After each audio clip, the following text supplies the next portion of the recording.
One advantage is we're a challenger brand. People don't know who we are often. They're kind of low awareness, and with low awareness comes low trust. We need people to trust the product we have is real and that the categories we real. And so we have to publish real data. And we're overcoming a perception that that's where you get travel nurses. And we are where you get travel nurses. But travel nurses isn't even our biggest category. It's corporate travel. And almost as big as travel nurses is relocating families. And just behind that is academics. And so we want people to understand how you can be successful on our platform. And honestly, when you might not be successful. And the more data we put out, I'd say if I do a couple webinars a week, there's always one of the first comments is, I listed on Furnished Finder, it didn't work. And it doesn't work for everybody. But when it doesn't work, it's usually because the property wasn't a match.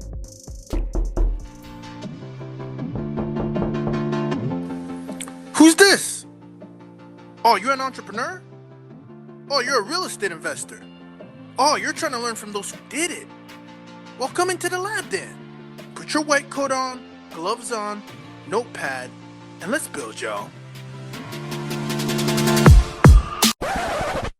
In this episode, we have a pleasure of having a gentleman who leads an organization that is a lot smaller than the ones he's led in the past. As the former COO of Expedia Group, the former president of Vrbo, and the chief strategy officer of HomeAway, this gentleman has stepped into the lab with a brand new company who is only 10 years old, that's making waves and is truly a game changer for us operators in the furnished accommodation industry. Considering the fact that this company is this young and has helped us truly personally be a catalyst for our business, right? Because they do one thing that is different than any other company is that they share the data with the people on the other side who need it the most, that is the consumer, and they are not charging us a premium for it. Unlike other platforms like Airbnb or other platforms like Vrbo, who are OTAs, who hold on and retain the information on the landlord side and on the guest side, all their contact information. This platform makes it possible for you to get the information because it is a matching platform. That's exactly what it's intended for you to have the contact to be able to do business as you see fit. And for that reason is why this, what we would even call, as a very 10-year-old platform, has, again, tons of rocket fuel behind it because of the unique value proposition that it offers to the marketplace for you as an operator and for you as a tenant as well, looking for the right fit. Now, when we talk about this tenant, we'll reveal the platform shortly. The data that we're able to see shows that it is in your best interest for you to engage in what was once thought to be only a platform for traveling nurses, has really scaled and now dominates of having businesses, other from different sectors and digital nomads that make 35% of the majority of the bookings that they get. And outside of that, 25% is healthcare, 20% is relocation, 10 is academia, and then another sector remaining for the others, right? Now, what I love is what we talked about is the four largest tenant segments on this platform. And we also talked about the 2 million tenant inquiries that they receive in 2025 and 105 plus year over year to date booking requests. What makes this even more fascinating is the percentage that we talk about. 32% of the booking requests come from pets. Quit playing games if you're not pet friendly on this platform. It will be required. And again, a length of stay of average of 93 days, which for us in increased occupancy certainly increases profitability. And of course, last but certainly not least, understanding the properties by bedroom count, understanding the top demand by tenant type, all puts data in our back pocket as temporary housing providers, as investors in this space looking to keep our furnished accommodation booked at a premium. So without further ado, for that reason, I want to invite the CEO of Furnished Finder, Jeff Hurst, to the lab with us. Jeff Hurst.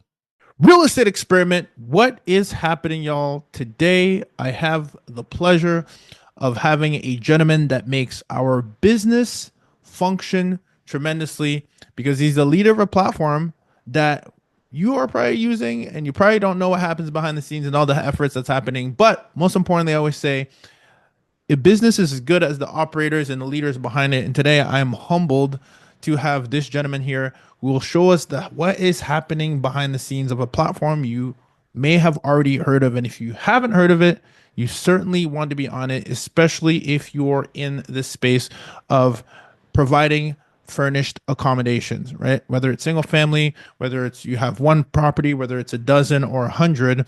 I've spoken with individuals who have leveraged this platform not only to increase their occupancy and profitability, but also as a way to source other properties on a B2B level, which I think is a game changer and the reason why this platform is a catalyst to the growth of our business. And that is why I'm so excited to have the Chief Executive Officer of Furnished Finder, Jeff Hurst. How's it going, my man? I'm doing great. Thank you so much for having me. Looking forward to speaking with you and through you, your audience today. So good day to be Absolutely, with you. absolutely, absolutely, absolutely. And where are you dialing in from? I know where you're dialing in from because I asked you offline. But where are you? We Where are can the people? Yeah, Furnished Finder is headquartered in Austin, Texas, and so I'm here at our corporate office. I joined about a year and a half ago. A year and a half ago, we had 4 employees in the U.S. Now we have over 40. And so we have been building out a technical team and kind of broader support infrastructure so we can better serve landlords and tenants all across the US. 100%. And just for some context, 'cause I don't want to let this slip through the cracks, right? This is not your first rodeo, right? You came from the Expedia Group as well, HomeAway.com. Tell us about that transition as well and how that's given you the foundation. And one thing I love the most too is not what I call the paradox of practice is when someone is doing something not doing it. You actually have the experience yourself as an owner and operator of, again, furnished accommodation as well. Am I correct? Yeah, absolutely. We talk a lot about pattern recognition and how you can see patterns and move faster. And for me, I have not spent a lot of time, just this last year and a half in the monthly rental space. But for that, for over a decade, I was an executive at HomeAway as the chief strategy officer, Vrbo as the president, and Expedia Group as chief operating officer. Overwhelmingly focused on short-term rentals and the hospitality brands at Expedia. And so I made the transition because this really feels to me like the earlier part of my career. Monthly rentals and Furnished Finder in general feels a lot like, call it 2010, 2005 VRBO. It's a really simple Mm, platform, really high value creation, and just kind of lets landlords and owners do what they do best without the platform getting in the way. And I do have a lot of experience that myself because I have 3 short-term rental properties. And so we have a beach house in South Padre. We have a home on Lake LBJ, and we operate a ranch as a short-term rental outside of Austin. And most of them I operated at one point individually. Now they're all professionally managed, but got a lot of firsthand experience in what it takes to actually get those businesses to work and how important, high touch customer relationships are in getting your business to be successful. got it. And so, what is for someone who's listening to this and be like, well, I've heard of, maybe the Expedia, maybe I heard of VRBO. What's this Furnished Finder thing? What do you say? And I know you come from that part of the world, right? If when we think of USP, unique selling point, what do you? I know what mine is, and I'm happy to raise my hand because I know why I use the platform. But what would you say internally is the thing where you say we are different because blank? Yeah, we are different because we give landlords control. And we do it at a very affordable price point. And so I kind of describe the space as there's this valley. On one side, you've got Airbnb, Booking.com, and Vrbo. They're all similar platforms, commission-based platforms, merchant of record platforms, where predominantly they send you a booking. There's not a whole lot of vetting that happens on these anymore. They just send you a booking. Whatever booking Mm, you get, you pay them 10 to 18%, usually closer to 18%. On the other side, you've got groups like CoStar, you've got Zillow, you've got Realtor.com, and they're really there to sell real estate. They have rental platforms, but the rental platforms are overwhelmingly for multifamily providers. And if you go listen to their, quarterly earnings reports and see how they're growing, it's because those multifamily providers pay them, magic number again, 15 to 20%. And then in the Mm, middle, there's us. And we charge $179 annual subscription. Typically there's a 90-day booking. And so you're looking at, four rentals a year for 180 bucks. And we work more like a classified site traditionally, almost like Facebook Marketplace or Craigslist. We send you leads and you convert them however you convert them best. Phone calls, emails, it matters that you're accurate, it matters that you're responsive, and it matters that you've got a great product.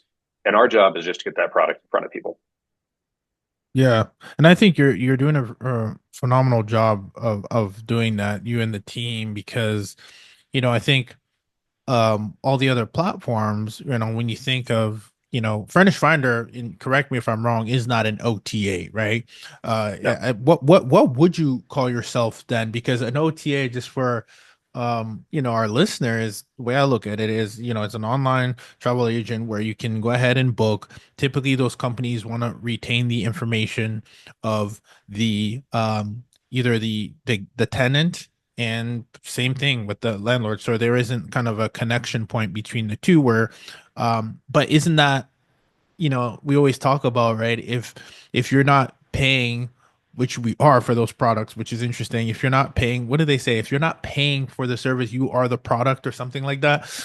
So I guess they find a way to monetize on fees, and they are also withholding the information, um, strategically, of course. How do you guys, and I know you're coming in as a CEO, but how do you see the difference in, well, that's a proven concept and it works. Why not repeat that? Where did you see the opportunity to yep, say, you know what? No, we'll give him the information, because there's something there. There's some value there that you saw as a totally. win-win. So I want to see it from the And back end. What's the lens on that? Why does that make yeah, I've sense?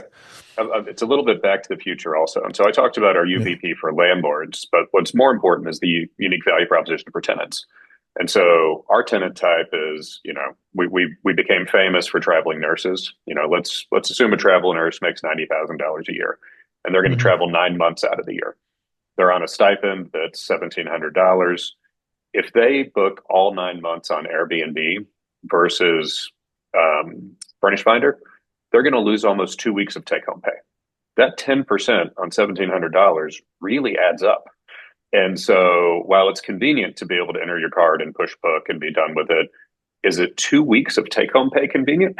Like, I'm Mm. willing to do 2 weeks of work for 2 weeks take home pay. And we're talking about hours of work difference to go navigate, furnish finder, find the perfect place, and then basically share all that money. And so we kind of view it from the standpoint as like the promise of the internet was for things to be faster and cheaper, and they really only got faster.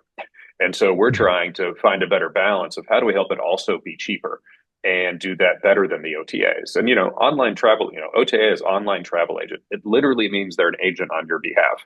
Whereas we see ourselves as a marketplace, a classified marketplace where we're connecting tenants and landlords.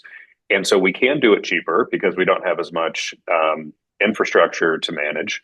We can't compete with those players financially. But where we can compete is a lot of landlords choose to have us be a primary channel, supplemented by the other work they do to find leads. And when you've got unique inventory, then people have a reason to come to you. And when you have unique inventory, and even when it's not unique and maybe on another platform, it's 10 to 15% cheaper, there's another reason to come to you.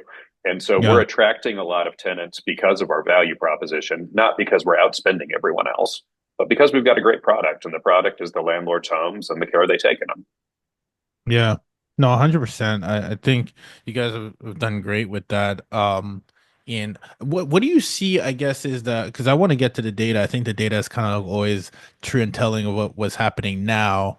And maybe we'll kind of transition from there of, where do you see the future goes? But I guess one of the things we talked about, prior to this call, is we talked about the importance of, you know, sharing, having the data. And what I do appreciate is that, you know, it truly does feel like a partnership with Furnish Finder, where you're saying, hey, by the way, this is what's happening behind the scenes. Like, we don't, I haven't never gotten access to the data of what Airbnb is doing on the back end.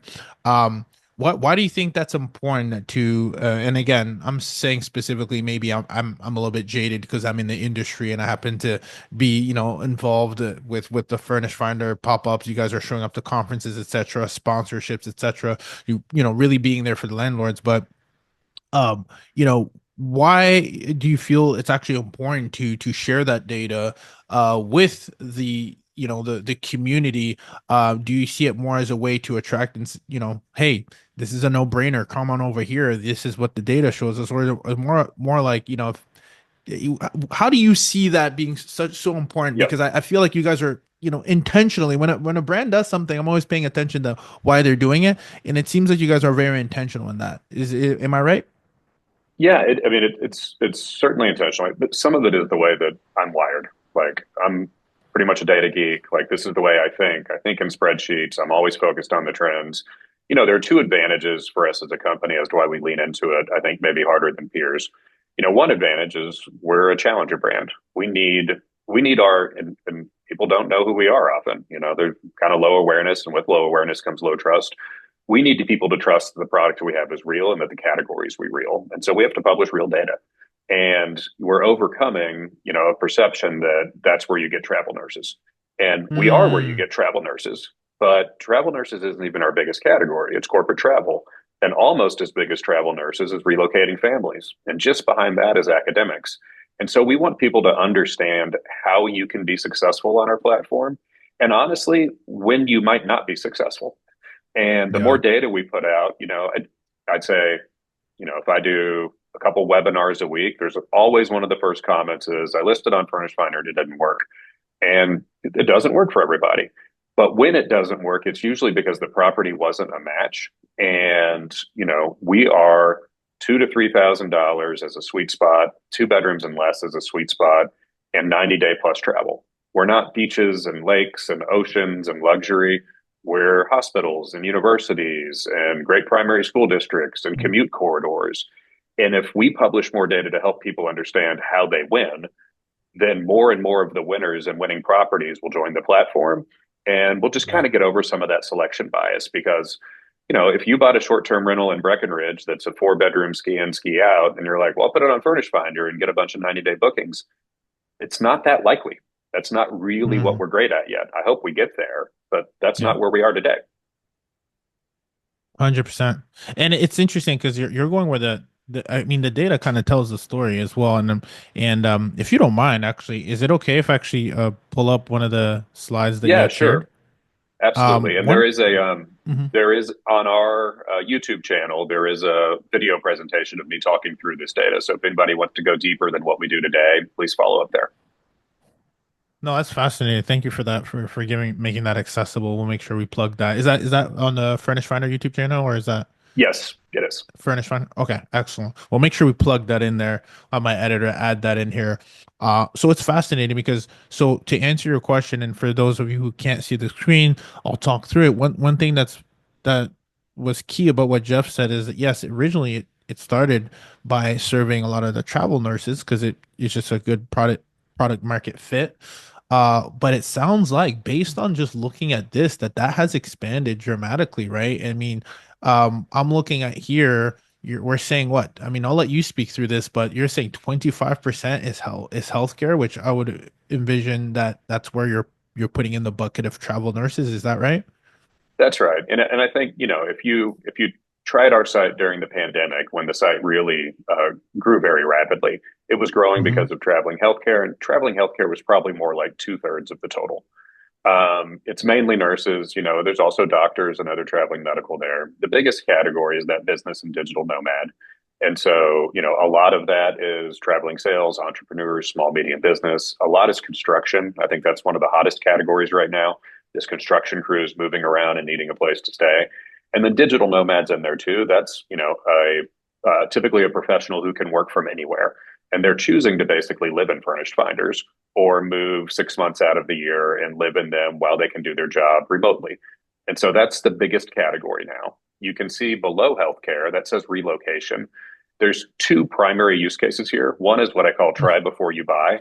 And that is a family who might be moving from Seattle to Austin. They're not sure they want to buy yet, or maybe they feel priced out. and they're going to rent a place for the school year, or they're going to rent a place for the first semester Mm, and see if they like the neighborhood, see if they like the schools, and then potentially buy. Or frequently they just stay in the furnished rental. The other use case in relocation is, I think, going to have another boom in the coming years, and that's people are remodeling or building, and they want to stay in the neighborhood so their kids can still walk to their friends' houses, so they can still have the same commute. And when I see what's happening with a lot of people locked in mortgages, there's an opportunity that instead of selling or having a tear down, you can turn that kind of estate sale type of home into a relocation asset for families.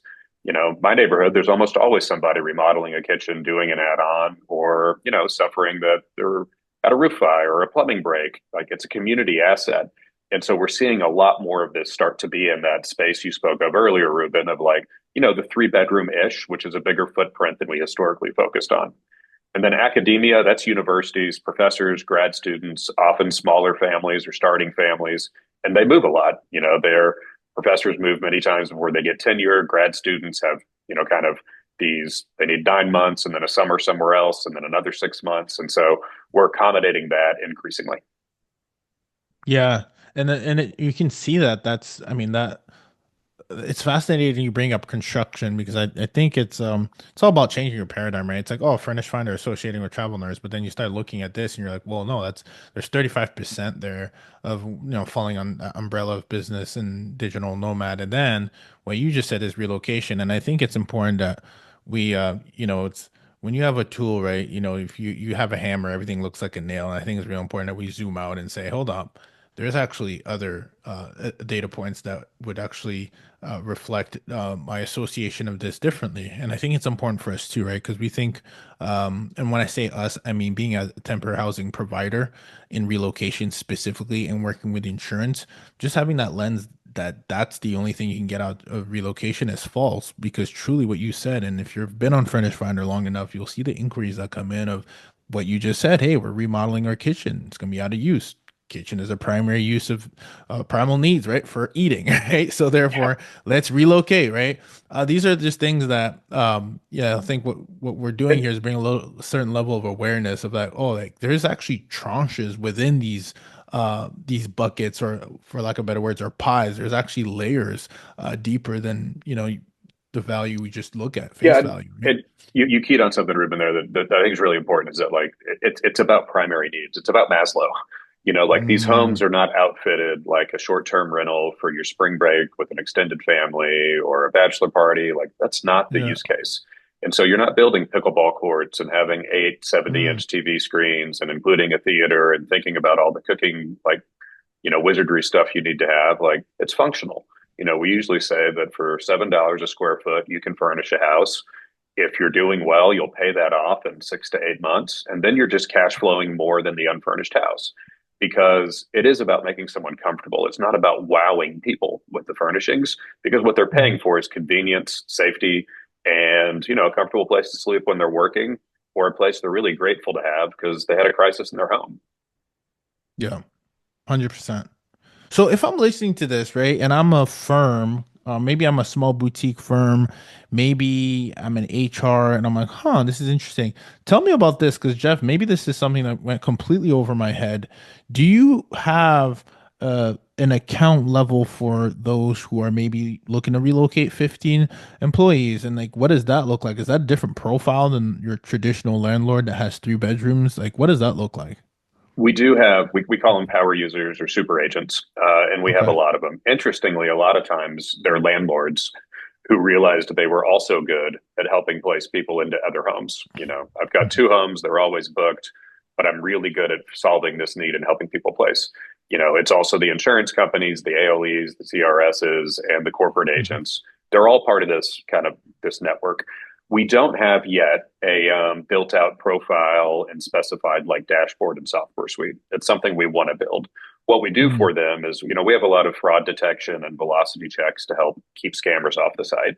And so when we find out someone's a power user who might be booking for 10 or 20 or 30 people, we'll basically have a conversation with them to be sure that they've got credentials to get past some of that so they can do more shopping, power shopping, and then we'll work with them on any additional tools or feedback they have for us so we can provide a better experience. I think this can be a big advantage for us, and I hear about it a lot as a use case we should invest more in. But it's important to remember that as a company, we're 10 years old, and really a lot of our technology is still 10 years old. And so when people Mm. ask what I've been up to for the last year and a half, it's mainly replatforming and getting the architecture into a modern state so that we can innovate in spaces like this to provide a differentiated offer as opposed to a parity offer. That's such a good answer.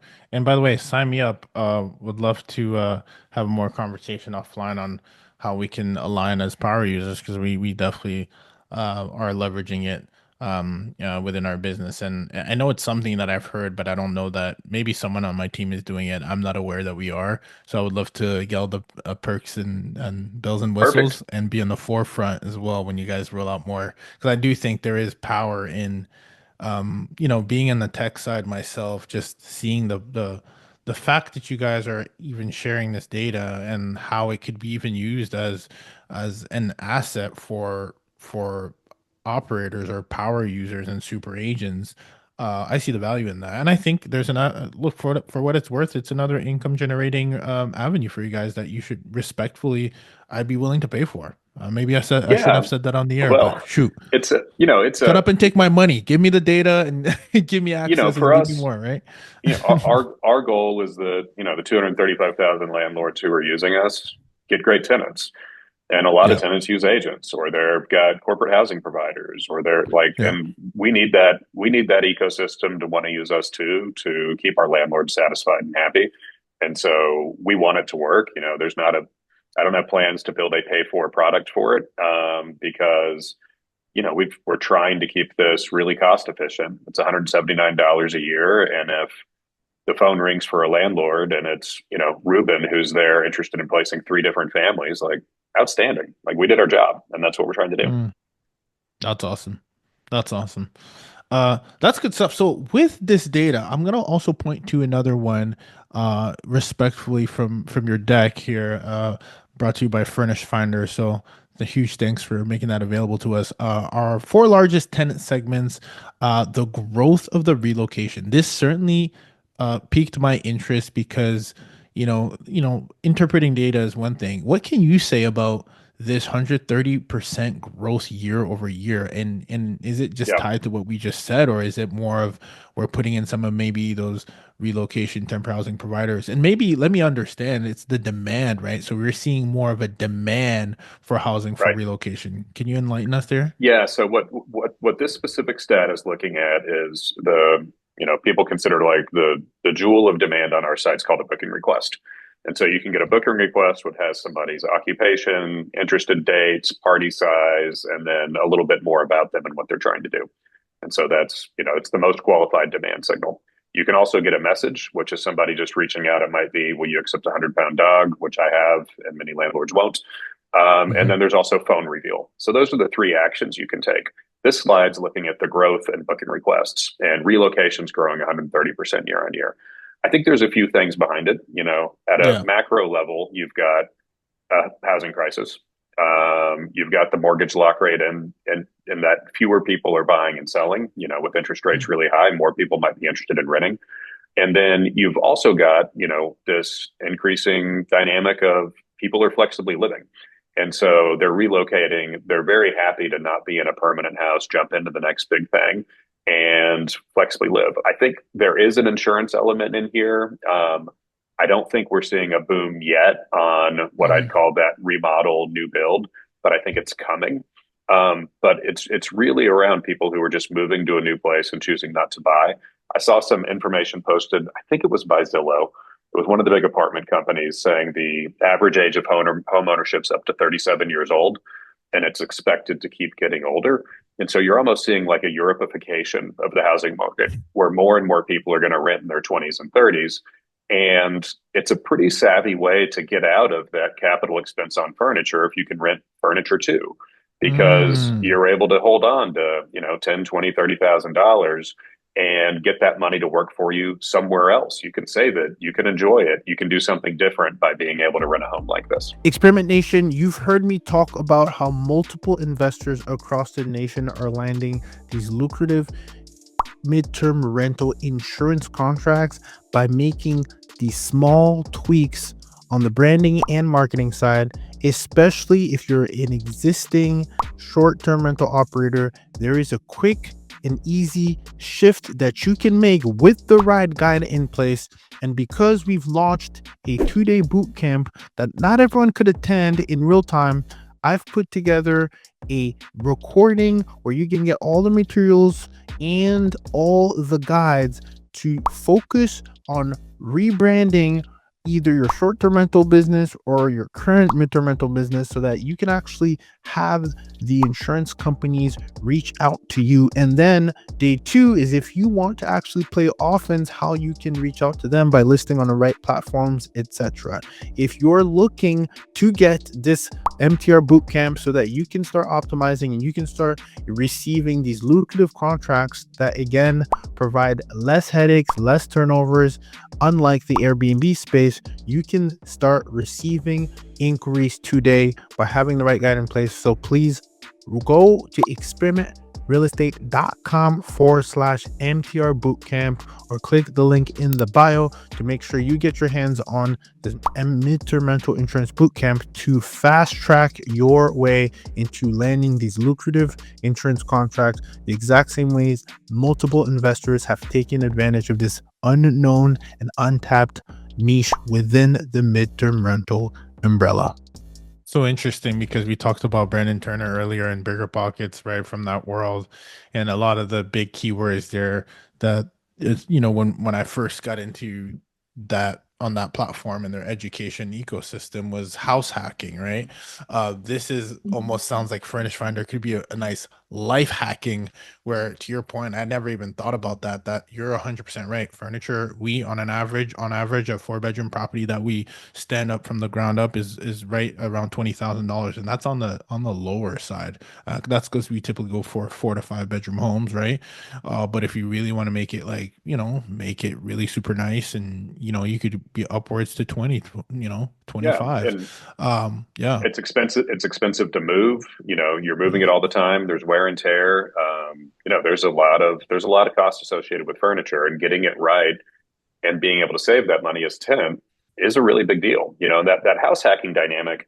I do think that's part of what it is on our site. We do offer room rentals in addition to whole home rentals. We also, have products where it's a little cheaper to have a duplex or a quadplex than the individuals. I think that's a real sweet spot for how people use our site.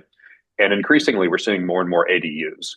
And I think that's, kind of like one of the original ideas of house hacking is, can you add on this extra space to help income generate, or do you rent it while you're gone?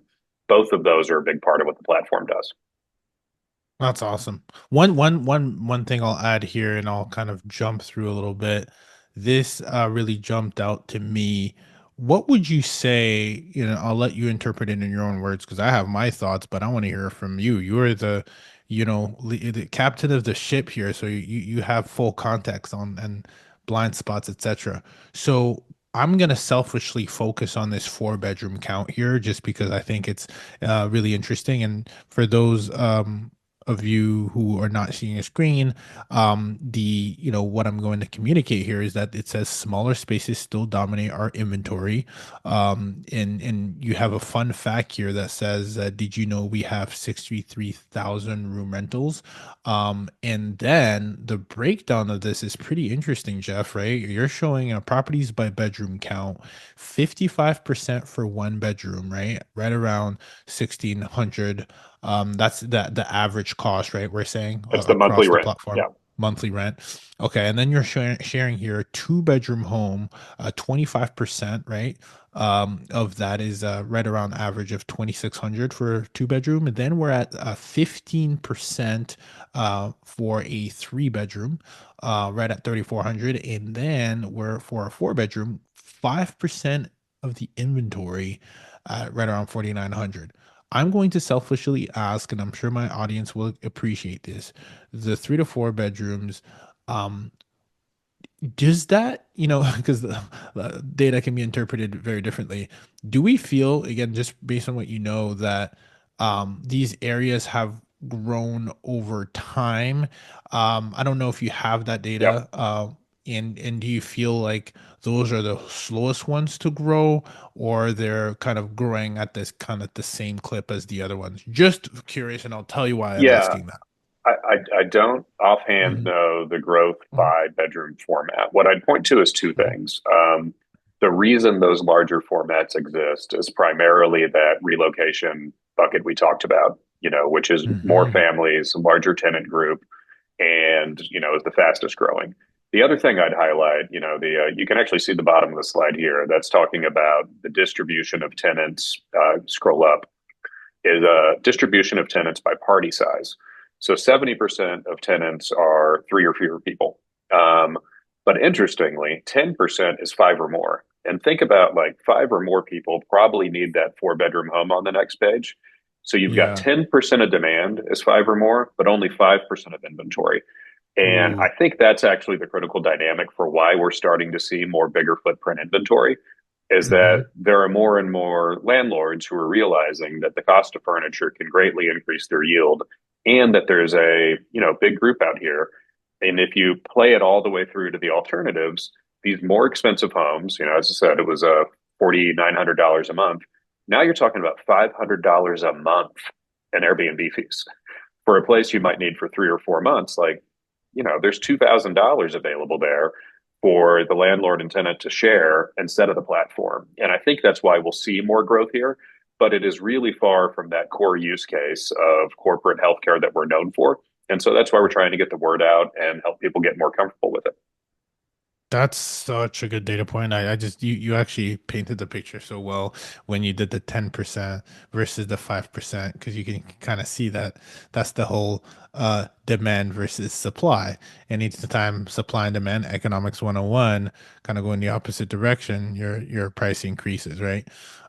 So that's so good. And I think for me personally, just highlighting that, I think that's why we're in the space that we're in. That's why we're we leverage Furnished Finder a lot, because when you have that larger asset type, you're solving a bigger problem, and there's less inventory. When there's less inventory, obviously from the standpoint of profitability, which is one metric that we care for, of course, and in addition to hospitality, you kind of have a little bit more of a lever to pull, and so which is good from a either A, getting more demand, right? Because there's lower supply, and then be able to, have a respectable price for that because there is less inventory, right? So I think that's just really Yep. good data to really highlight. I like how you really interpreted that. That's pretty fascinating. I mean, 70%, three tenants or less. That's so interesting. That to me, when you think of family, or you can have a small family at three, but when you start thinking of families, it's I think it's good data to show, right, that Yeah, and pie you might you be think around about three. that, Hmm. the tenants per stay, as you can see, there's increased almost a full person since this time last year, and that's because we're adding more families. That Yeah. core use case though, corporate travel, traveling nurse, it's almost Hmm. always one or two people, usually studio, one bedroom. There's a lot of opportunity there too. And I think it's important for people to always think about like, well, what's the tenant's alternative? We've talked a little bit Hmm. about Airbnb, Vrbo, Booking, like there's alternatives in the short-term space. The other alternative is often a hotel. And that's my biggest advice to people to always understand like, if you're going after a traveling nurse or even a traveling construction worker, think about like, what's your closest extended stay hotel? Is it an extended stay Hmm. America? Is it an Embassy Suites? Is it whatever the option may be? Go look at what they charge for a month. And, it'll usually be $100 a night, maybe more. So $3,000. And then think about is your studio or one bedroom, which you might be thrilled to get two or 2,500 for, a better option for a tenant than staying in a kitchenette extended stay America.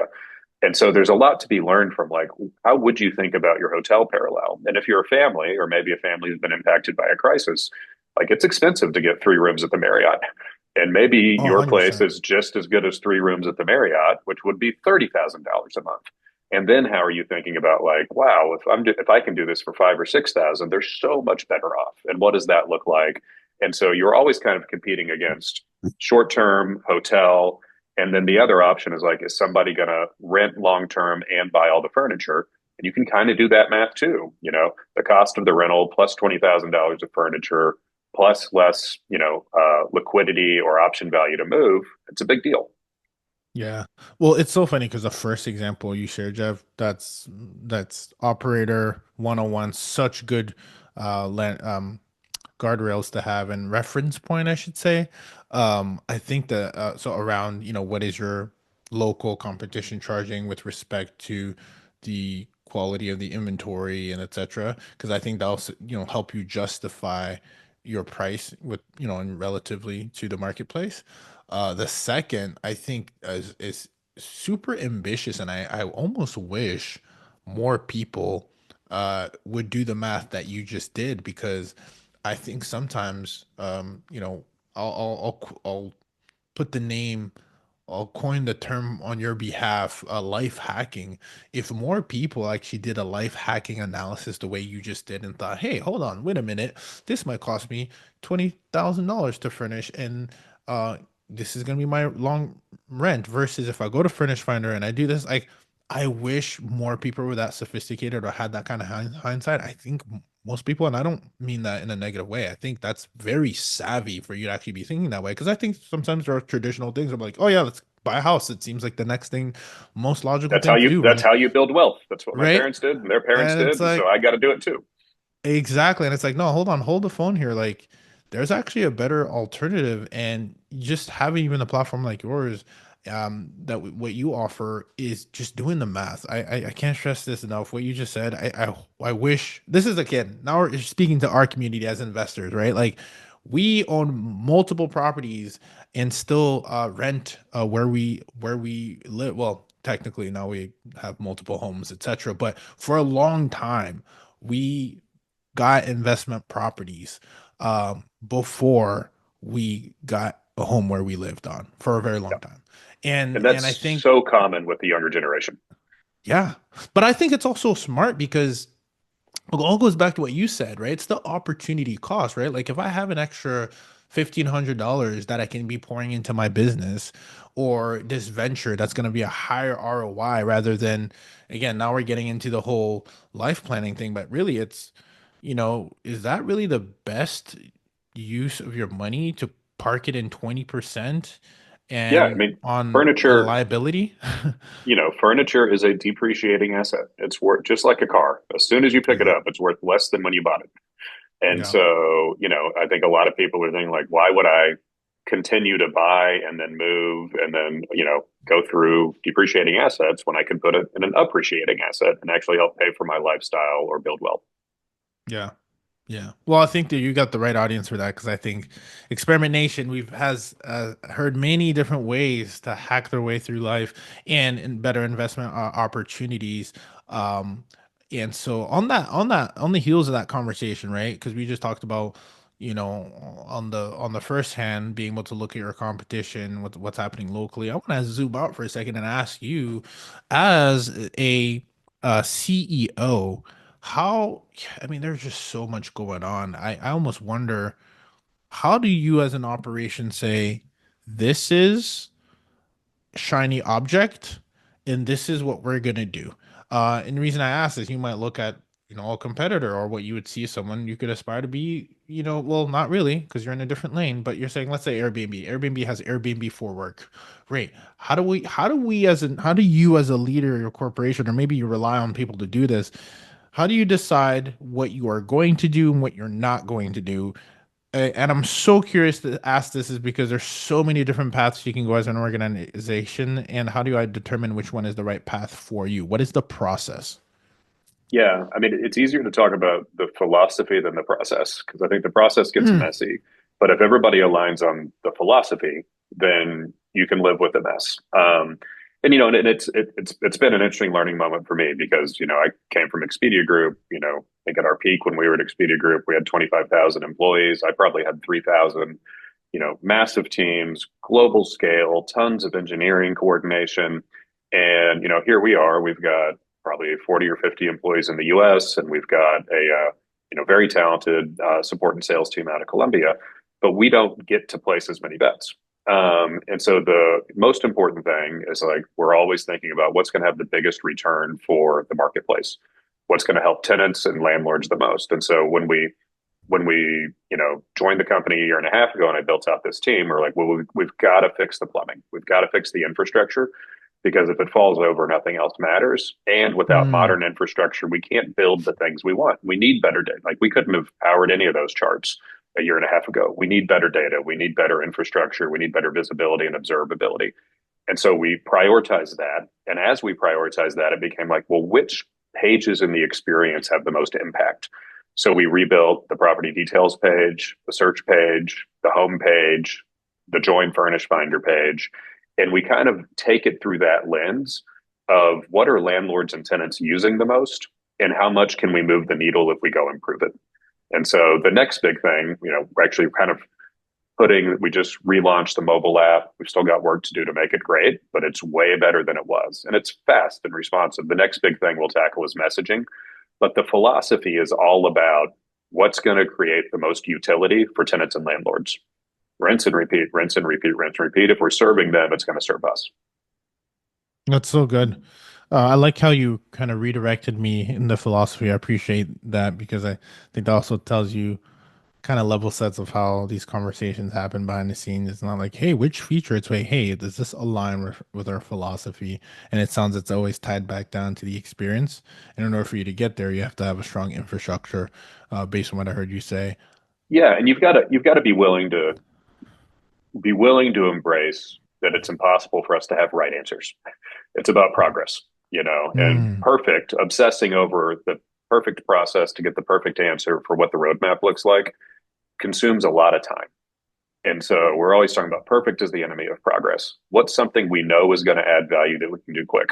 All right, do it again, find the next one. And obsessing over what's the perfect process so we don't make mistakes. Like mistakes are the learning. And mistakes aren't necessarily, I'd say they're not even bad. They're usually great. Maybe I should have built that earlier, but the other thing I built opened my eyes to this and helped us understand that better. And now we can go do the next thing. And so try not mm, to look in the rearview mirror as much, aside from realizing like, okay, what's changed and what do we go do next? What's the next piece of progress? 100%. Was Expedia a public company? Yes, Expedia is a huge public company, so they're ish $20 billion of market cap. One of the Yeah. original pioneers in the travel space, and and it was a different set of considerations because you do think a little bit more about investor returns, and you've got a board and that are really focused on what expectations are for the business. I think we're able to take a slightly longer view, since we're privately held and very tight knit set of shareholders. Just like, how do we go do what's right for the marketplace? What's next? Yeah. Yeah. The reason I asked Jeff is because I feel like I was going to ask you, not, I shouldn't make any assumptions because I have you here. Do you feel that that conversation or that vision changes a bit the dynamics of how an organization, where an organization heads when you have multiple stakeholders, billions of dollars behind it, or, maybe hundreds of millions? Um, What are your thoughts? I think that being public versus not public changes things. I definitely Mm, believe that because you introduce a new set of stakeholders. And so, I think Expedia is a very well run company, tons of respect, and I loved my 13 years there. I think about the point in my career where HomeAway went from being private, so venture capital backed, to IPOing in 2011. And it did change because you've got a new set of voices.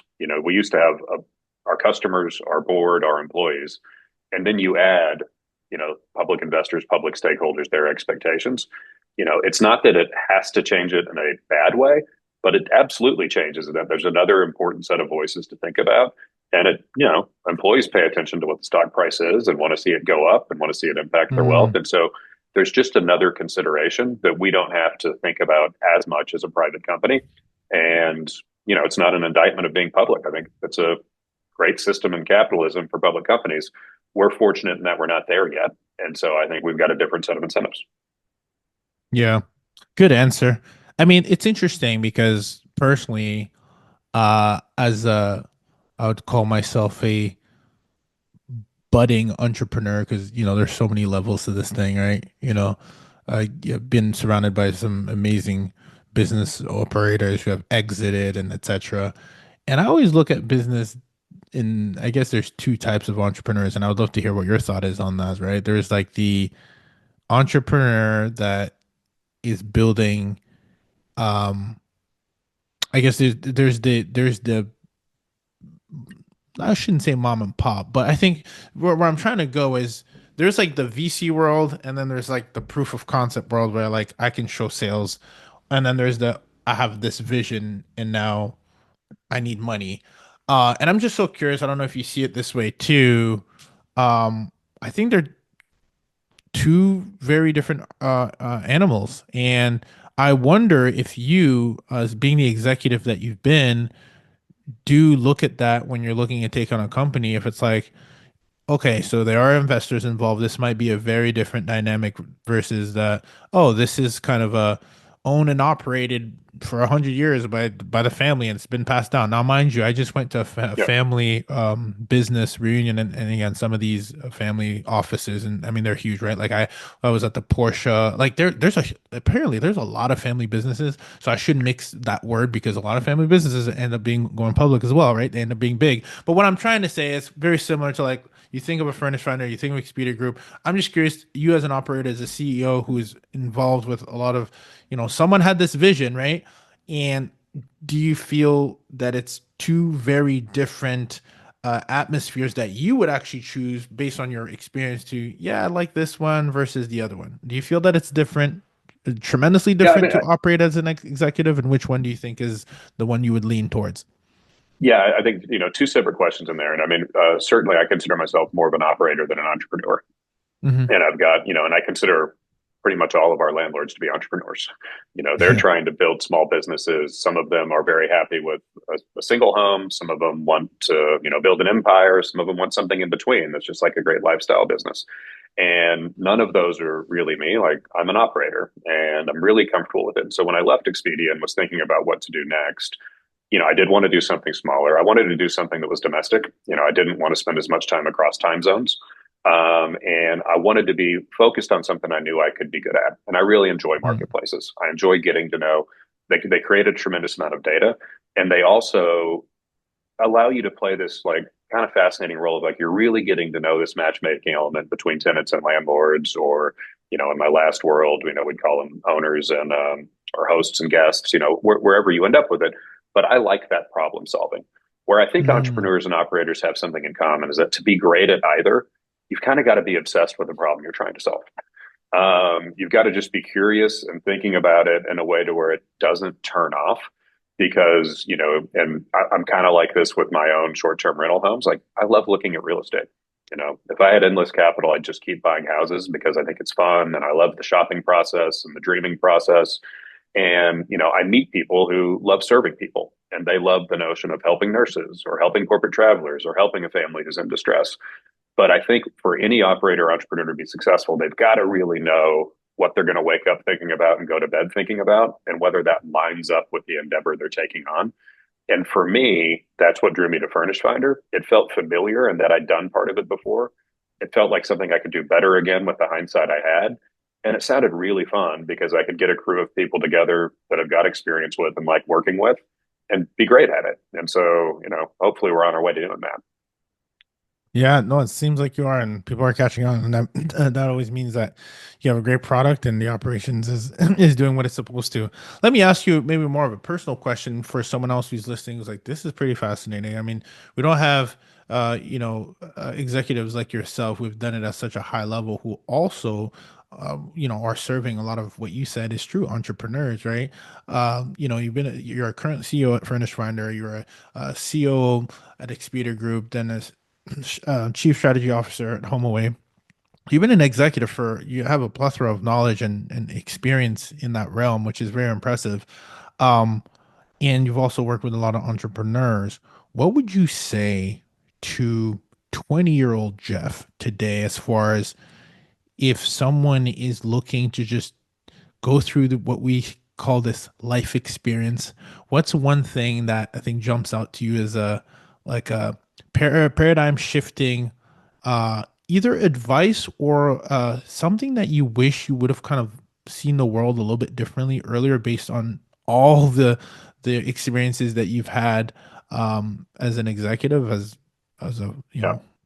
I think yeah, I mean, attention. interestingly, I want my best friend and I, and he is more of an entrepreneur and has exited a business. We teach a class at the University of Texas every year for undergrads who are 20 years old, who were No like kidding. embarking on their career. And the class is called "What I Wish I Knew in My First 10 Years Out of College." Oh And my gosh. you There know, you go. it was a lot more substantive when we were in our, early 30s than now that we're in our late 40s because we were a little more relatable. But the content doesn't really change.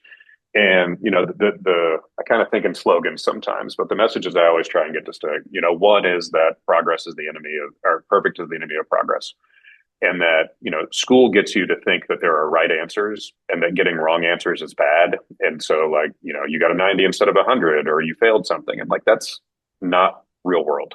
It's about progress. And then the second thing is really like the only way to learn is to ask questions and put yourself out there. And so it's really around wherever you go, share who you are, share what you're working on, and share your thought process, because you don't get smarter by having someone tell you what's wrong about your answer. You get sharper by having someone tell you what's wrong about your approach or how they think about differently. So you can come up with your own approach. And then the last thing, and arguably the most important, is just like remember the emperor has no clothes. I'm a CEO, I've been a president and a COO, and I've got like foibles and insecurities and imposter syndrome. And like I'd say in general, being around a lot of executives for most of my career, there's not something uniquely special about them that made them perfectly suited for that moment. It's that they worked at it. Or, in some cases, like the ball bounced their way. And I think it's important for people to remember that, like, the more you demystify the situation and realize that people have common bonds and you can achieve whatever you're looking to do, the easier it is to go get it, because you're not putting people on a pedestal who don't deserve to be on the pedestal. You're just thinking about Mm. them as like, could I solve that problem? Could I do something similar to that? And like, I think in general, the answer is yes. And, I got to a point in my career where I felt more comfortable just kind of assuming I could.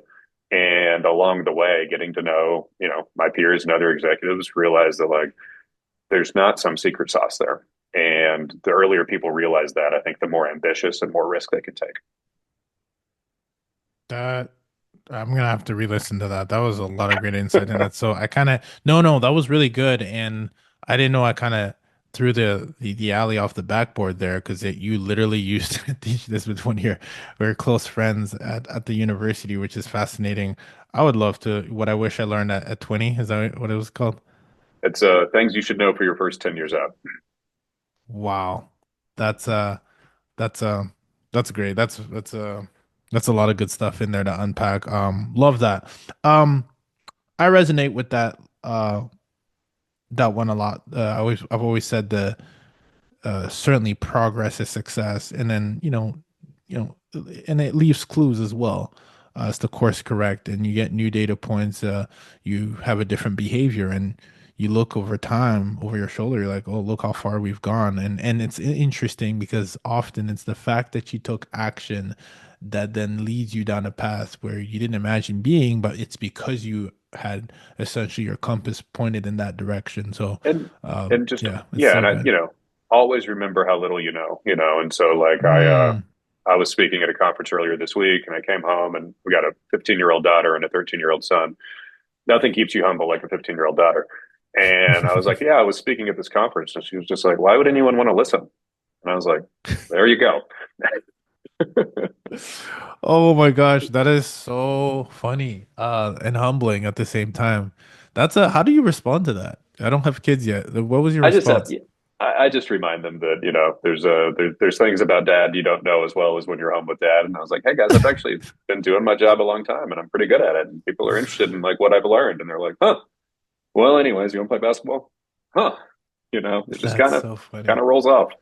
Yeah. Well, it's also it also kind of puts you kind of your feet where the ground is. It kind of keeps you rooted of like, hey, it doesn't really matter when at home. Like who like it matters to them who I am, but not like what I'm doing out there. Like it's kind of also a Right. reminder of like the whole family without going into that I bucket know hole of like, yeah, my your kids they son. don't care. I was the president of Vrbo, and it was a big successful company in Austin. And my son always remind if you ask him what it was when I was president of Vrbo, what he'll say is that that was the office that had Nerf guns in the lobby. He's like, that was the coolest job ever. They had Nerf guns in the lobby. Like nothing else mattered. Like, oh, that's what you remember Just when you're that. 8. Yep. Yeah. Well, listen, Jeff, this is thank you so much for bringing in your wealth of knowledge and expertise and leading what I think is a really a fast growing company that's making a huge difference for, like you said, entrepreneurs like us. So we want to thank you. And what's one thing that we should, I know you talk about infrastructure, you talk about platform, etc. What's one little tidbit thing you want to say? Hey, just be on the lookout for that maybe, or stay tuned. We're working on it Yeah. for the audience. If you're already a customer, I'd say be on the lookout for improvements to your performance panel and how we're going to help better distribute demand and improve sort order. And so that'd be that's the next thing coming soon. There'll be improvements to messaging. That's a big focus for us. If you're not a customer, or maybe even were a customer and decided not to renew, I would basically just try and come check out some of our recent podcasts and webinar I told Ruben about that goes through this data that we're a very different company than we were a year and a half. And some of the things that may not have worked well for you if you were a customer in the past very likely might work in the future. And for $179 a year, my encouragement is go to Furnished Finder stats, go through some of the exercises Ruben and I talked about on what's your competition, who are you competing against, and give it a try if you think it's going to work, because it'll only work if you give it a try. And the better your content and photos and value prop, then the more likely it is to work. That's right. And of course, and also we have a new sheriff in town, so that helps as well. With that said, Jeff Hurst, thank you so much, CEO of Furnished Finder. Make sure you check out Furnished Finder. Amazing platform. Check out their podcast. Check out their platform. I say this as one who uses it, and it's helped us tremendously in the business that we're able to source and grow. So, Jeff, just like that, thank you for stepping in the lab, and we are officially out. Thank you. Experiment Nation, I believe there are two critical components that will help you achieve your goals very quickly and succeed. Number one, it's information like this that you received on a show, in an episode, and content that you can find on my YouTube channel or anybody's channel. And then there's a community. And the way we've been able to expedite our process, the way people in our community, people that we consult, mastermind members, whoever, they get the information on an episode like this, but then they also have the support, whether it's me guiding them or being guided through a community. There is an opportunity for you listening to be able to expedite your process or even expedite your results that you're seeking by being part of the community. If that is what you're interested in, we at Experiment Nation happen to have a community devoted to helping maximize your occupancy and your profitability altogether, regardless of which market that you are in. And for that reason, you have an opportunity where you can go to experimentrealestate.com/submit if you're looking to work in an environment that can help you prosper faster. Call out any areas that you might not be familiar in, especially the blind spots. That's where a guide comes in hand, and I would be a pleasure and honor to be your guide. But in order to make sure you're a good fit, make sure you go to experimentrealestate.com/submit so that my team can go ahead and take it and see if you're a good fit to join the mastermind and the multiple programs that we have.